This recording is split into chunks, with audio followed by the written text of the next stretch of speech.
মুখ্যমন্ত্রী তো গোটা বাংলার মুখ্যমন্ত্রী একসময় নন্দীগ্রামে আমাদের মমতা ব্যানার্জিকে 1956 ভোটে হারিয়ে তিনি প্রতিনিয়ত আপনারা দেখেছেন যে তিনি বলতেন আমি সনাতনী, আমি শুধু হিন্দু ভোটে নির্বাচিত বিধায়ক। আমি সেটাকে অনেক ব্যক্তি ছিল, কেউ কিন্তু তিনাকে কাউন্টার করতো না। আমাদের মুসলিম এমএলএদের নিয়ে ডাইরেক্ট উনি বলেছিলেন বিধানসভা থেকে চ্যাংদোলা করে বের করে রাস্তায় ফেলবো।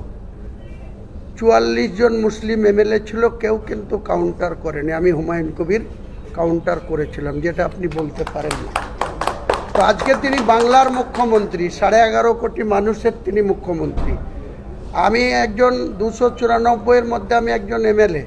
আমি কিন্তু বাংলার মানুষের জনপ্রতিনিধি।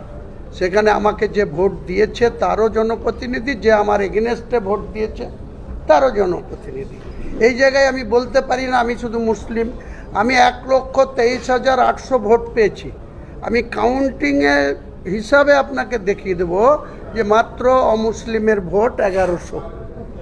1,23,800 ভোটের মধ্যে 1100 ভোট অমুসলিমের, বাকি ভোটটা সবই। আমি বলতে পারি না যে আমি মুসলমানের প্রতিনিধি। আমার সংবিধান সেটা স্বীকৃতি দেয় না। আমি যখন জনপ্রতিনিধি, আমার কি ক্ষমতা, আমি কতটুকু যেতে পারি। তো বাংলার মুখ্যমন্ত্রী, আমারও মুখ্যমন্ত্রী, আপনারও মুখ্যমন্ত্রী।